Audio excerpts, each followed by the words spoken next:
मन्त्री मलाई क्वार्टर चाहिन्न यहाँ एउटा कोठा बनाउनुहोस् त्यहाँ चाहिँ एउटा बेड भए पुग्छ है एउटा टेबल एउटा कुर्सी मन्त्रालयमा बस्ने किचन चाहियो किचनमा आफै पकाएर खान्छु म त जहाँ बसे पनि जहाँ गए पनि जहाँ काम गरेँ त्यहीँ बस्ने बानी छ मेरो जस्तो म अहिले मेरो राष्ट्रिय आविष्कार केन्द्रमा त्यहीँ बस्छु म कहीँ जान्न त्यहाँ किर्तिपुरबाट 2 महिनामा पनि म काठमाडौँ निस्किन्न हैन म वीरगञ्ज गयो भने वीरगञ्ज त्यो भित्रै बस्ने हो म जहाँ काम गरेँ त्यहीँ बस्ने हो त्यस कारणले मलाई चाहिँ एउटा सुत्ने धेरै चाहिन्न सुत्ने खाट एउटा चाहियो हैन अनि एउटा टेबल कुर्सी चाहियो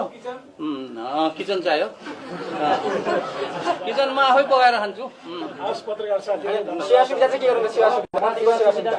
अब सेवा सुविधा चाहिँ के छ भने यहाँ चाहिँ अहिले भर्खरै त्यहाँबाट आउँदाखेरि 2 जना एउटा पुलिसको एउटा आर्मीको 2 जना रहेछ भाइहरूलाई मैले भनेछु रिपोर्ट गर्नु माथि आफ्नो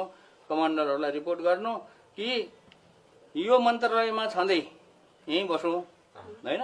म यहाँबाट बाहिर निस्केपछि मेरो पछि आउनु पर्दैन है अनि अब मैले मन्त्रालय मेरो आफ्नो गाडी भए त त्यो पनि चाहिन्थेन मेरो आफ्नो गाडी छैन त्यसैले अब अफिस टु अफिस कहिले काम पर्यो भने मन्त्रालयको गाडी प्रयोग गर्छु अफिस टु अफिस अरू कुनै काममा घुम्नलाई कहीँ जानलाई हैन पार्टीमा जानलाई अथवा केही गर्नलाई चाहिँ मैले अफिसको गाडी प्रयोग गर्दिन यहाँबाट मन्त्रालय अथवा कहीँ यस्तो फर्मल कामहरू होला त्यसको लागि गाडी चाहिँ यहीँ बस्छन् अनि 2टा गार्डहरू जुन छन् भाइहरू उहाँहरूले मैले त्यही भनेको छु कि अरू बेला चाहिँ मलाई फलो गर्नु पर्दैन सारा जीवन उच्च विचार जेसुकै हो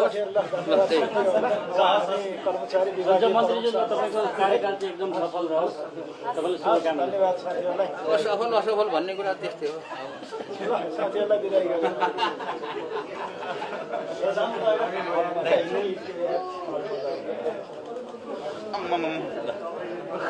यो के हो